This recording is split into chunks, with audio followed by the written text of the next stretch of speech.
Buen día, profesor. El día de hoy, nuestro grupo DAMAR estará exponiendo acerca sobre principales enfermedades oncológicas. Sin más que decir, empecemos. Buenos días, tardes o noches, profesor, según en qué horario esté viendo este video, prosiguiendo con el trabajo de esquemas y videos del tema de enfermedades oncológicas. Y aquí estamos con la enfermedad del cáncer de testículo o cáncer testicular. Como definición tenemos que el cáncer de testículo se produce dentro de los testículos que se encuentran en el escroto debajo del pene. En sí, este tipo de cáncer es poco frecuente, pero puede ser muy común en hombres entre 25 a 30 años, es decir, hombres adultos jóvenes. Como tipos tenemos a que este tipo de cáncer se puede dividir en dos, que serían las seminomas y las no seminomas. Las seminomas crecen más lento, mientras que las no seminomas, estas crecen mucho más rápidos, y estas suelen ser las más agresivas, las no seminomas. Y las seminomas en sí serían las más comunes. Las causas en sí puede ser provocado por la criptorquidia, la infección del VIH, alteraciones genéticas, tóxicos o radiaciones del ambiente, o puede ser la misma raza. Como síntomas, son la aparición de un bulto o una masa en el testículo, a menudo indoloro, y la hinchazón del mismo. Como pruebas diagnósticas, sabemos que las pruebas diagnósticas son procedimientos médicos para comprobar en sí el diagnóstico de tal enfermedad, en este caso del tipo de cáncer. Tenemos acá la prueba del ultrasonido, que esta misma se usa para mostrar áreas que son densas, lo que posiblemente indica la existencia de un tumor. Los marcadores tumorales en sí se analiza una muestra de sangre para medir cualquier aumento en los niveles de sustancias específicas denominadas marcadores tumorales en la sangre. Y la orquiectomía inguinal en sí, esta misma es un procedimiento ya quirúrgico que se trata de extirpar todo el testículo a través de una incisión en la ingle. Luego tenemos la exploración por test de tomografía por emisión de positrones, obviamente esa para mostrar imágenes visibles para poder ver el cáncer. Y luego tenemos la disensión de ganglios linfáticos abdominales, que este también es otro procedimiento quirúrgico, que este mismo sirve también para dar en sí el conocimiento de los indicios de cáncer. Como tratamiento tenemos en sí los tres tipos de tratamientos más posibles para este cáncer, que tenemos la cirugía, que esta sería la de primera elección para el cáncer de testículo. Los pacientes en estadio 1 se curan con la extirpación del testículo el 85% de veces. Mientras que la radioterapia es externa en sí, dirige altos niveles de radiación a las células cancerosas, eliminándolas y así evitando que estas se sigan multiplicando. Mientras que la quimioterapia en sí su objetivo es destruir las células cancerosas remanentes. Si en sí la quimioterapia se usa para eliminar las células cancerosas que han quedado de la extirpación o de la radioterapia anterior. Prosiguiendo con el trabajo de esquema y video del tema de las enfermedades oncológicas, proseguimos con el cáncer de uretra. En sí, como definición del cáncer de uretra sería de que la uretra es un tubo anatómico que transporta la orina desde la vejiga hacia el exterior del cuerpo. En las mujeres tiene una longitud de 1 a 1,5 de pulgadas aproximadamente. En los hombres tiene alrededor de 8 pulgadas de lo largo con la próstata y toda la extensión del pene. El cáncer de uretra puede afectar cualquier parte de la uretra y varía entre hombres y mujeres. Como tipos de este cáncer tenemos el que afecta la carcinoma de células escamosas. Este tipo de cáncer se origina en las células que revisten el interior de la uretra. Mientras que el adenocarcinoma es otro tipo de cáncer que se origina en las glándulas que están cerca de la uretra. Y el carcinoma de células transicionales sería que en las mujeres el cáncer de células transicionales se origina en las células de la uretra más cercanas a la parte exterior del cuerpo. Como pruebas diagnósticas tenemos el examen pélvico, que este mismo se usa en las mujeres para realizarse un examen de la vagina, el cuello uterino, el útero, las trompas de falopio y los ovarios y el recto. Mientras que el examen rectal digital, el proveedor médico introduce un dedo cubierto con un guante lubricado en la parte inferior del recto para buscar protuberancias o cualquier cosa inusual o anormal.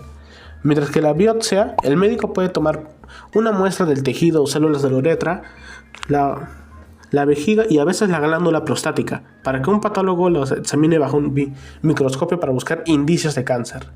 Luego tenemos el análisis de sangre y de orina, la tomografía computarizada para buscar imágenes y la ureteroscopía.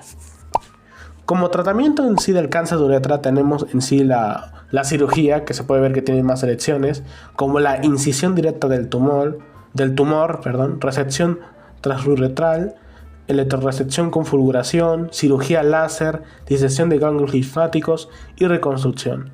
Y la quimioterapia, como siempre está incluida, el propósito de la quimioterapia es reducir las células cancerosas que se han propagado a otras partes del cuerpo, para evitar, porque si una célula cancerosa sigue viva, el cáncer de nuevo puede volver a aparecer, ya no en la uretra, pero puede aparecer otra vez en otro lado del cuerpo, empeorando la calidad de vida del paciente. Y la radioterapia en sí, a veces se utiliza antes o después de la cirugía. En sí, mismo se usa para reducir el tamaño de un tumor y así que la cirugía sea más efectiva. Iniciando con lo que son enfermedades oncológicas, yo hablaré del cáncer de próstata. El cáncer de próstata es el tipo de cáncer más frecuente en los hombres. Afecta a 1 de cada 5 hombres en algún momento de sus vidas y afecta a hombres mayores principalmente. Con frecuencia se lo detecta antes de que se propague a otras partes del cuerpo. Y bueno, la próstata en sí es una glándula sexual aproximadamente del tamaño de una nuez. Puede aumentar de tamaño a medida que los hombres se envejecen y se encuentra debajo de la vejiga y delante del recto. Y entre sus tipos tenemos lo que es la adenocarcinoma. Como en casi todos los casos de cáncer, esta se origina en las células de la glándula que producen el líquido prostático. También tenemos la hiperplasia prostática benigna, que es cuando un hombre, a medida que éste envejece, la próstata puede aumentar de tamaño. La hiperplasia prostática benigna es una afección frecuente y si bien no se considera en cierta forma como un cáncer de próstata, puede provocar que la próstata ejerza presión sobre la uretra. Entre sus pruebas de diagnóstico tenemos el examen rectal digital. El proveedor de atención médica introduce un dedo cubierto por un guante en el recto para examinar si la próstata está agrandada o si hay protuberancias u otras anormalidades. Tenemos la prueba de antígeno prostático específico, o también llamado PSA. Este antígeno puede observarse en cantidades mayores en la sangre con los hombres que padecen cáncer de próstata. Y esta prueba mide el nivel de antígeno. La biopsia transrectal, que se introduce una aguja fina a través del recto hacia la próstata. Y el ultrasonido transrectal. Durante esta prueba se introduce en el recto una sonda de tamaño similar al de un dedo para examinar la próstata. Y tenemos también las imágenes por resonancia magnética que ayudan al urólogo a identificar qué parte de la próstata hay que realizar una biopsia. Mientras tenemos lo que es la cirugía, la radioterapia y la quimioterapia. En cirugía tenemos la prostatectomía total, donde se extirpa toda la próstata y si es necesario los ganglios linfáticos circundantes a través de una pequeña incisión en la parte inferior del abdomen. La prostatectomía laparoscópica, donde se realizan incisiones más pequeñas y se utilizan lo que son instrumentos especializados para extirpar la próstata. Está la resección transuretral de la próstata, donde se realiza a través de la uretra con un tubo denominado ureteroscopio para extirpar el tejido prostático. Esta cirugía generalmente se realiza para lo que es la BPH, la hiperplasia prostática benigna. También está el ultrasonido focalizado de alta intensidad, el HIFU, donde se utilizan ondas de ultrasonido de alta intensidad para tratar solo la parte enferma de la próstata, con precisión y sin dañar el tejido circundante. Lo que es radioterapia tenemos la radiación de haces externos, donde se acortan los tiempos de tratamiento entre la mitad y una octava parte en comparación con la radioterapia convencional. Como resultado se logra una mejor focalización del tumor, lo que permite aplicación dosis más altas del tumor y provocar menos daño al tejido sano circundante. También está la braquiterapia, donde los oncólogos de radiación insertan pequeñas semillas con material radiactivo en toda la próstata y utilizan un ultrasonido como orientación. Entramos con lo que es quimioterapia. La quimioterapia puede administrarse por lo que es vía intravenosa o de forma oral, una píldora. Generalmente es una combinación de medicamentos oncológicos. Terapia hormonal. Tenemos las células del cáncer de próstata que necesitan hormonas masculinas para desarrollarse. La terapia hormonal evita que las células cancerosas reciban estas hormonas y generalmente se utilizan para tratar lo que es el cáncer que ya se ha propagado. Siguiendo con la exposición, yo hablaré del cáncer de riñón, o también llamado cáncer renal. Estos se originan en los riñones, los cuales son 2 órganos en forma de refrijol, aproximadamente del tamaño de un puño humano. Los riñones se encuentran detrás de los órganos abdominales. Entre los tipos de cáncer de riñón tenemos el cáncer de células renales, que se encuentran en el revestimiento de los tubos del riñón. También tenemos el cáncer de las células transicionales de ureter y de pelvis renal. Estas células malignas se forman en la pelvis renal, donde se conectan los uréteres o en los uréteres. Y el tumores de Wilms son los tipos de cánceres de riñón más frecuentes en niños. En sus pruebas de diagnóstico tenemos el ultrasonido, la exploración por TC lo que es tomografía computarizada, las imágenes por resonancia magnética y estudios de la química de la sangre. También está el uroanálisis, donde se examina con una muestra de orina y se analiza tanto el color como el contenido, sus proteínas, glóbulos rojos, glóbulos blancos y glucosa. La citología de la orina, donde se examina una muestra de orina bajo un microscopio para detectar células anormales.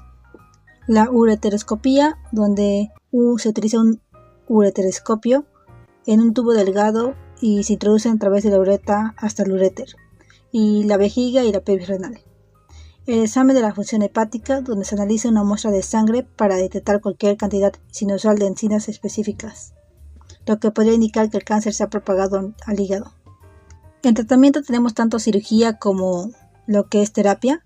En lo que es cirugía tenemos lo que es la nefrectomía parcial, donde se extirpa únicamente el tumor dentro del riñón y parte del tejido circundante. La nefrectomía radical, donde se extirpa todo el riñón, casi como la glándula suprarrenal, el tejido circundante y muchas veces los ganglios linfáticos cercanos. El nefroureterectomía, donde esta técnica quirúrgica ayuda en los casos de cáncer de células transicionales del uréter y pelvis renal, donde se extirpa el riñón, el uréter y el manguito de la vejiga. También está la resección segmentaria del uréter, donde se utiliza en casos superficiales cuando el cáncer solo afecta el tercio superinterior de la uretra, cerca de la vejiga. Y la embolización arterial, donde se reduce el tamaño del tumor con embolancia arterial si la cirugía no es posible. Esto evita que las células cancerosas reciban oxígeno y otras sustancias que necesitan para crecer. En terapia tenemos la terapia biológica, donde se combate el cáncer a través de materiales producidos por el cuerpo o en el laboratorio. Tenemos también terapia hormonal, donde esta ayuda a modificar o bloquear otras hormonas naturales producidas por el cuerpo. Luego tenemos la radioterapia externa. Esta técnica envía altos niveles de radiación en forma precisa y directa a las células cancerosas a través de una máquina dirigida hacia el cuerpo. Quimioterapia. Este uso de medicamentos anticancerígenos para tratar las células cancerosas funciona en la mayoría de los casos. Y la terapia dirigida, donde los agentes antigiogénicos permiten el tratamiento del cáncer de células renales avanzadas. Estos agentes evitan la formación de vasos sanguíneos en un tumor. Como resultado, el tumor no se nutre y deja de crecer o disminuye de tamaño. Prosiguiendo con la exposición, ahora hablaremos sobre el cáncer de pulmón. Su definición podemos encontrar que es un tipo de cáncer que se origina en las células de los pulmones, y como un dato también tener en cuenta que es la principal causa de muerte por cáncer a nivel mundial. Bien, ahora vamos a hablar sobre los tipos y síntomas. En los tipos pues tenemos dos tipos de cáncer: cáncer de pulmón de células no pequeñas y cáncer de pulmón de células pequeñas. En los síntomas pues se puede presentar tos persistente, tos con sangre, dolor de pecho, dificultad para respirar, ronquera, cansancio, pérdida de peso y pérdida de apetito. Ahora, ¿cuáles son las causas o por qué me puede dar este tipo de cáncer?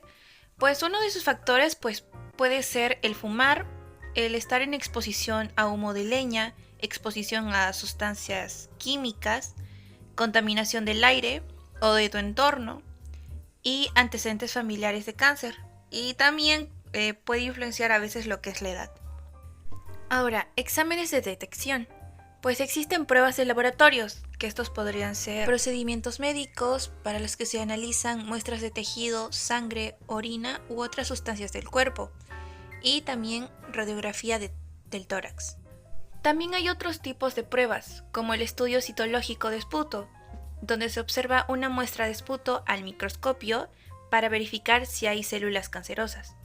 También tenemos el torazocentesis, que es la extracción de líquido que se encuentra en el espacio entre el revestimiento del tórax y el pulmón mediante una aguja. También está la biopsia por aspiración con aguja fina del pulmón y la broncoscopía. Ahora podemos hablar sobre el tratamiento, pues en este se utilizan los siguientes casos. Usualmente es cirugía, y en estos podemos encontrar lo que es la cirugía, la radioterapia, quimioterapia, terapia dirigida, inmunoterapia, terapia láser, terapia fotodinámica, criocirugía y electrocauterización. También se están probando nuevos tipos de tratamientos en ensayos clínicos, y estos pueden ser radiosensibilizadores y combinaciones nuevas. El cáncer de colon o colorectal comienza en el intestino grueso, colon o en el recto, parte final del colon. Segunda neoplasia más frecuente en España. Tercer causa de muerte relacionada con el cáncer tras el D. Pulmón y próstata en varones y segundo en mujer tras el D. Manual. Factores de riesgo: edad, sexo, raza. Dieta, obesidad, tabaco, alcohol, lesiones de la mucosa intestinal secundarias a enfermedades inflamatorias intestinales como el Crohn o colitis ulcerosa. Acromegalia. Factores genéticos: es el factor de riesgo más frecuente. Cáncer de colon, síndrome de Lynch o copoliposis adeno. Matosa familiar. Diagnóstico de historia clínica y exploración física. Pruebas analíticas: la carcino embrionario CA y carbohidratos 199. Colonoscopia. De enema opaco, videocápsula endoscópica.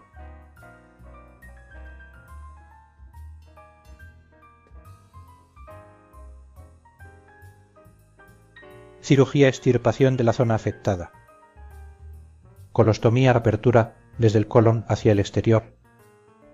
Estimular o restaurar las defensas inmunitarias del organismo mediante productos naturales de laboratorio. Inmunoterapia, radioterapia antes de una operación para reducir el tumor, insertando un tubo en una vena, catetero o mediante sistema de bombeo. Después, para eliminar las células malignas sin extirpar. Bien, en esta oportunidad voy a hablar acerca del cáncer de estómago. ¿Qué es? Es una enfermedad en la que se forman células malignas en los tejidos del estómago, que en su mayoría de los casos se originan en el epitelio glandular del estómago, por lo que el tipo más común es el adenocarcinoma gástrico. Sus causas es debido a la infección crónica por Helicobacter pylori, es la causa más importante. También la gastritis crónica atrófica, metaplasia intestinal, que ocurre cambios premalignos del epitelio gástrico, y por parte de la genética, quiere decir que son antecedentes familiares o síndromes hereditarios. Los tipos: adenocarcinoma gástrico en 90-95% de los casos es tipo intestinal relacionado al ambiente o a la bacteria, ¿no?, que es el Helicobacter pylori. Así también linfomas gástricos como el linfoma asociado a Helicobacter pylori, carcinoides gástricos de origen neuroendocrino. Como síntomas de dolor, molestia abdominal persistente, ardor, indigestión, sensación de llenura rápida, náuseas y vómitos, la pérdida de apetito. Sus factores de riesgo es consumo de alimentos salados, ahumados y con nitritos. Ahora también el tabaquismo, ¿no?, que implica en este factor, sí. Ahora también está la edad avanzada, mayor de 55 años, la anemia perniciosa, la obesidad, dietas, claro, en baja concentración de frutas y verduras. Para su diagnóstico se necesita o se requiere endoscopía digestiva alta, que es el principal examen que permite ver la lesión y tomar biopsias para confirmar el diagnóstico, y 2 biopsias que confirma el tipo de cáncer. Número 3, tomografía computarizada. Número 4, se hace la evaluación extendida, ¿no?, metastásica. Ahora también tratamiento requiere cirugía principal cuando sea resecable, gastroctomía parcial, se retira parte del estómago, y también quimioterapia, que puede usarse antes de la cirugía como neoadyuvante para reducir el tumor, ¿no?, y radioterapia combinada con quimioterapia en algunos casos, y de erradicación de Helicobacter pylori en casos de linfomas y lesiones premalignas, ¿no?, que es fundamental.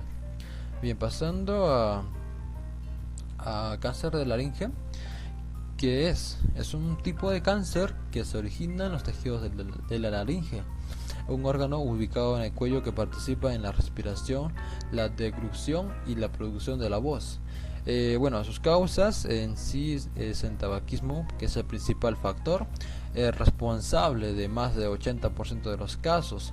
También el consumo de alcohol en exceso, especialmente cuando se combina con el tabaco. También infección por virus del papiloma humano en algunos casos. Exposición prolongada a sustancias químicas como asbesto, pintura, polvo de madera o de carbón. Los tipos supraglótico, que se origina en la parte superior de la laringe, glótico, que afecta las cuerdas vocales, y subglótico, que se localiza por debajo de las cuerdas vocales.